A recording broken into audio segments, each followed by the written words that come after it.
All right, good afternoon. My name is Doug Dykes. Again, thank you for taking time to come today. What today is something known as a focus group.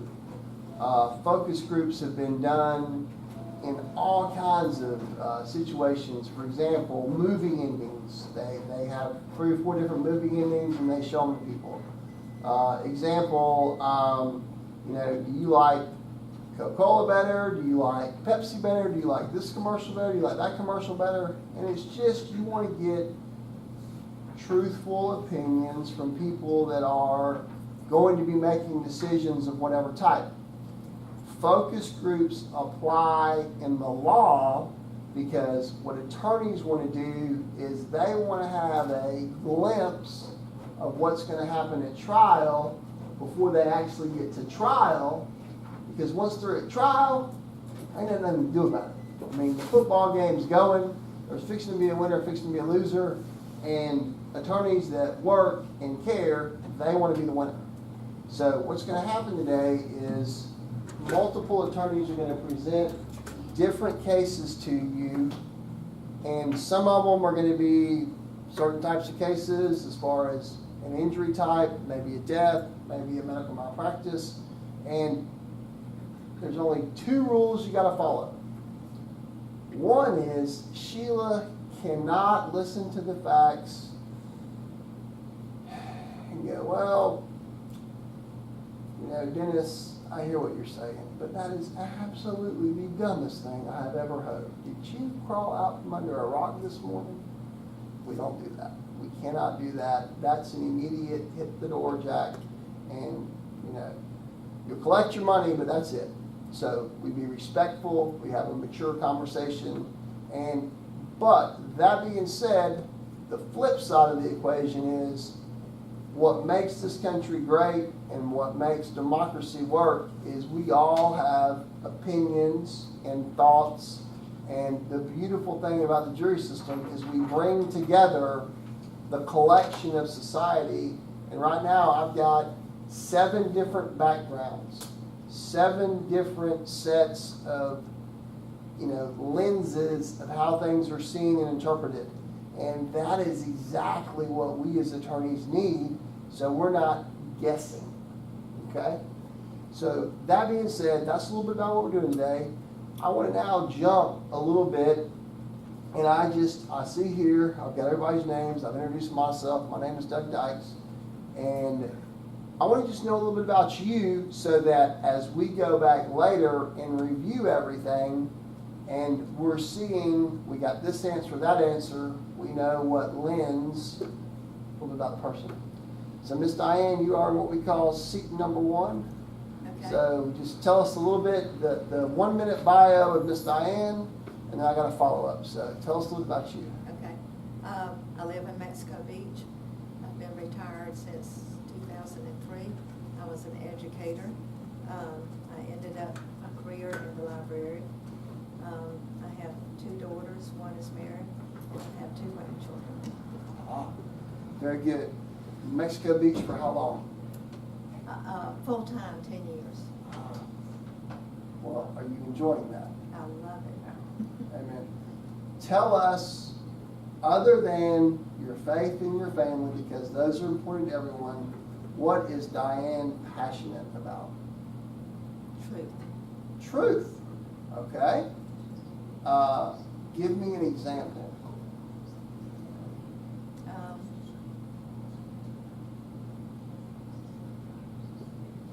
When you see something and or on television you hear a political speech, and then the commentators come on and tell you what was said.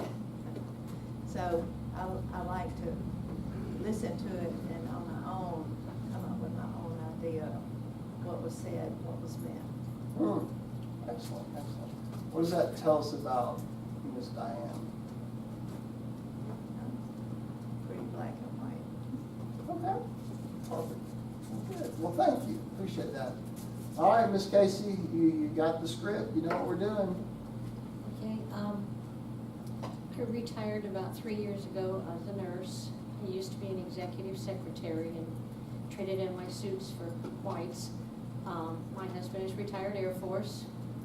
I have one daughter, three grandchildren, and 2 great-grandchildren. I've lived in Panama City probably for 20 years. Our last duty station was Goose Bay, Labrador, Canada, so we wanted someplace warm.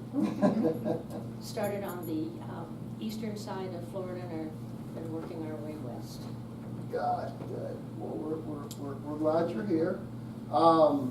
That's a varied background, and you've done a lot. Tell us what you're passionate about, other than faith and family, because we recognize those are important. But tell us a little bit. What would be next? Well, the main thing, I guess maybe it started being with the nurse, but I'm very passionate about healthcare and veterans' rights. I also volunteer with hospice and at the VA nursing home, and like I say, my husband's retired after 20 years in the Air Force, so I'm very passionate about especially healthcare for veterans. Okay. And what does that tell us about you, Casey? Well, I like to think I'm a compassionate person. I want to do everything that I can, and also things that I read in the paper, and they say, well, for instance, you have people, veterans saying, it took me 2 years to get a doctor's appointment, and maybe it's a new case, but then I think depending on where you are, I can call the VA clinic and get an appointment for my husband within a week. But maybe someone someplace else, and so I think that definitely is something that needs to be, it needs to be changed, it needs to be worked on, and it's always going to be an ongoing problem. Sure. I got you. Okay. Good. Well, thank you for that. Thank you. Okay. Miss Sheila, good morning, good afternoon, excuse me. We got a lot of teachers here. So talk to us, Miss Sheila. Okay, well, I'm a lifelong resident of Bay County. Okay. I have a bachelor's in history education and a master's in language arts and reading. I've taught for 25 years. At just about every subject under the sun, from and most of it's college level: psychology, history, English. I'm married. My husband works at Bill Creamer. I'm a lifelong learner. I like to continued education. I like to read a lot. Okay. Good. What's your passion? I think education is. And what does that tell us about you? But I think that education is very important. I think that everybody has the ability to learn and to move forward in their educational career. Very good. All right. Well, thank you. Here's your education, and I told you that you would learn something. In the real world, jury, when you come in and you're sitting where Miss Diane is, and where Miss Casey is, and where Miss Sheila is, imagine just for a second that the row went all the way across. Then Miss Diane is going to be on the jury, unless one of the attorneys says to the court, I am uncertain about Miss Diane because of ABC. You have something known as a challenge for cause, where the attorney must say, Miss Diane said something that I don't think she could be unfair.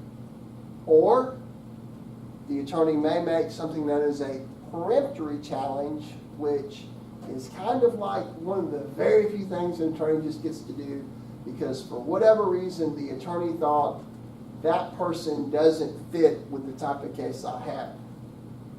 Now, that is in no way a slight against any juror, any person, anything, but it's just the reality of the way the system goes. So you now know how the picking occurs, and you know the two types of challenges. So that's your education for today. I won't go any deeper than that.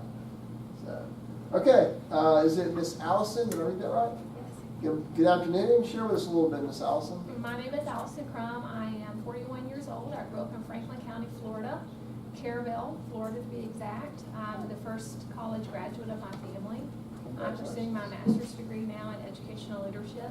I've been married to my high school sweetheart since 1997, and I have 3 sons. I'm an English teacher. I've taught every grade 6 through 12, and I'm a department chair. I hope to be a principal one day. I care for people. I'm a pastor's wife. Awesome. I'm a lifelong learner. I love to read. I Okay. love to bake. You know, this is really not fair, guys, because ladies, I mean, this is like a super educated bunch coming up against a bunch of, you know, I mean, high school graduates is kind of, and I'm not knocking high school graduates, but I mean, you know, it's kind of. Or law school graduates. Yeah, but that Take doesn't those mean. back now. That doesn't mean anything, you know, I mean, so, I mean, this is like the educated bunch, and I've already messed up grammar 28 times. They're just letting you slide, you know? It's gonna be 280 times before the day is over. You're right, it is. So do you live, Allison, do you live here now? I live in Panama City, yes. We live in the Cove. We've lived in the Cove since 2005. Prior to that, we lived on Panama City Beach. Okay, okay.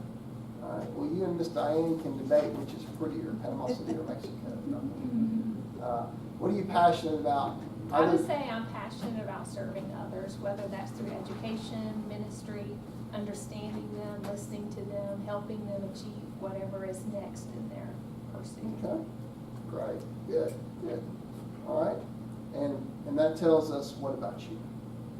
That tells Well, us about you. I'm the kind of person who wants to keep moving forward always in all areas of my life. Got it. Okay, great. All right, well, thanks for coming and thanks for being a part. Hopefully you'll enjoy the process. Good afternoon, Mr. Dennis. Tell us a little bit about you. My name is Dennis Wallace. I'm retired. I was in the lumber and building materials business, had a lumber yard and Ace Hardware store over in Santa Rosa Beach. I was married to a woman in Panama City right out of college. We got a divorce, went off our separate ways, and we reunited about 4 years ago. So we remarried, and I'm living here in Panama City now. 2 sons. She has 1 son, 5 or 6 grandkids. Also involved in community banking. A bunch of us started a bank in Walton County back in the early days when there was not much in Walton County. Unfortunately, we've been purchased 3 times. I'm on the advisory board now at Trustmark. We were bought by a bank in Eufaula, and then bought by a bank in Mobile, and then Trustmark bought our. And fortunately, I managed to stay on the boards of directors all 3 mergers. So that's been interesting. That's great. Okay. And so now you are retired. So did you sell the Ace Hardware? Or I did. Okay. So you just kind of enjoy life. And now, do you like Panama City Beach better, or do you like Mexico Beach better? Are you going to abstain? Panama, well, actually, I was in Destin for 40 years. So Ah, I'm okay. Destin's my favorite, but I'm not a big beach person, even though I lived on the coast my whole life. I can't remember the last time I've been to the beach, but I like this area. Good. Okay. Well, good. All right. What's your passion, Dennis? Well, this is going to sound trivial, but Alabama football. Ah. Roll Tide. War Eagle. Okay. Okay. You know, that's one way to. I need to leave. I've got a War Eagle. Yeah. What is that? And that's fine. What does that tell us about you? That I assume is that what does it tell us about you? I want to assume. Well, I know that all these other, everything that's been said, I'm passionate about those things too, but, you know, that's a real, I try not to get too overly passionate about many things. I used to have to do that all the time, so that's just one of the things I really enjoy and care a lot about. Got it. Okay. Good. All right.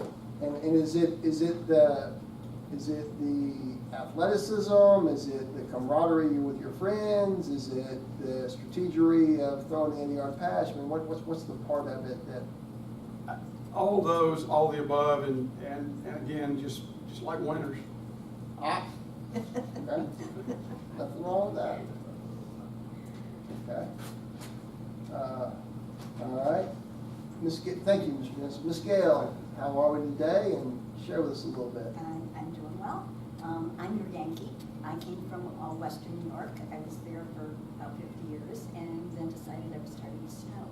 So I took a position in Panama City Beach and been out in the past 14 years. Okay.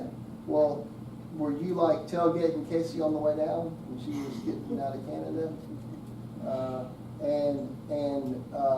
I see here nursing is your field. Right, yeah, I worked in all different phases of nursing throughout my career. I was a risk manager, director. I have a master's in nursing administration, so I did hospital administration.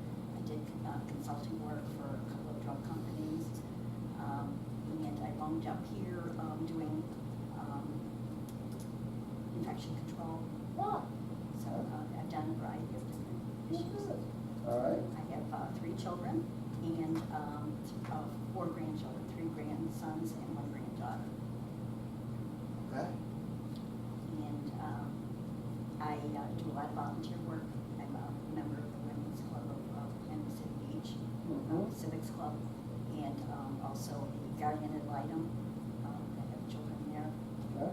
And I mentor during the school year at one of the local schools. And you're like supposed to be retired now.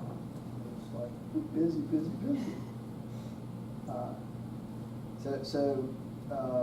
What is that passion? What does that say about you? Improving the quality of healthcare and all phases of life for children. It's mostly Okay. concerned about. Okay. Great. All right. It's going to be neat because one of the cases I think today has something to do with medical care. So I ought to really get some good thoughts on that. So, all right. Thank you, and thank you for coming. And Miss Marcia, good afternoon. You're not an educator. I'm teasing you, Miss Marcia. No, I'm not. I'm teasing you. I'm Marcia Bynum, but I go by the name of Sue. I'm another Yankee. I'm Okay. originally from the Chicago area, moved to Okay. Indianapolis in '91, retired from General Motors in 2006. I have a journeyman's card as a die maker devices, which to anybody that doesn't know anything about General Motors, that means I'm the person that works on the assembly line welders, whatever it takes, whether it be design, electrical work, pipe fitting work, anything in order to make the welders run. I enjoy doing it. We moved down here, my husband and I have been married for 24 years, I think, and we have no kids. He's got kids, I don't. We have 2 dogs, but we moved here in order to get away from the snow in Indianapolis because we had the worst winter up there I've ever seen. And I've been visiting here since the early 60s with my family. And I may be retired, but I haven't quit working. I'm currently working part-time at Habitat for Humanity. I just started there last week. They're running my tail end off. I'm enjoying every minute of it. Good. What I do in my spare time, and I hesitated on taking the humanity job, is I raise money for Covenant Care. I've been doing that for 10 years. I'm a volunteer there. I'm not a paid employee. I go around to different businesses, different individuals in the area, and I either ask them to sponsor something at the Mass Gala, or if they'll donate an item to us for the silent auction. And I started doing that. You're gonna ask me what my passion is. This is sort of my passion. Both my parents died of cancer at the point that my mom died, is coming up on 21 years ago in Chicago. They didn't have what we know as hospice care here. At the point my dad died, which is coming up on 6 years ago, yes, they had hospice care in the Chicago area. I had also been with Covenant Care here, and I knew basically what I could request for him. So my passion is, I don't want to see somebody die with either somebody there or in pain. The monies that I raise with Covenant enables us to have volunteers there. It enables us to get the nursing care that they need, the medications that they need if they can't afford it. So that's what I'm passionate about. And to me, yes, everything is kind of black and white. I see the grays, but I put it this way, I've never been picked for a jury because I've been questioned at one point in time in a case that was in Mexico Beach at Toucans. And the judge wanted to know, he said, what's it gonna take for you to convict this man? And I said, you're gonna have to prove he was wrong. You if you can't prove to me that he did what you're saying he did, then I can't say that he's guilty. Of course, I didn't get picked. It's okay, it's okay. Well, we are appreciative that you're here today, and appreciative that you taking the time. And let me say this, and I'm gonna close, and I guess, Mr. Van, you gonna go first? All right, Dan Talmadge is gonna go first, and he's gonna share with you a little while. This just about my colleagues and myself, you know, even though this is not a quote real jury, this is going to be used in every case you're going to hear as real life. And it is fundamentally important to the process as a whole. You just shoot straight with us exactly what you're thinking. Forget about, well, I think maybe that attorney represents so-and-so, so I want to say X and Y. Forget about, well, you know, there's 3 educators on the jury, so I better say something. I mean, you forget about all that. You just say what you're thinking about, what you feel, and you just give us the truth. That's all we ask for. Don't try to slant it. I mean, it's just straight the way you see it. And what you are doing for the process is you're making the process better, because if there are cases that shouldn't go to real live juries, this is one of the ways we ferret them out. I mean, there's, you know, there's other things to do in life besides take cases that shouldn't be taken. So anyway, that being said, thank you. Restroom right here on your right. Drinks right there in the cooler. We try to take a break, you know, periodically, but I'm going to shut up so we can get on to why we're here. Come on, Mr. Dan.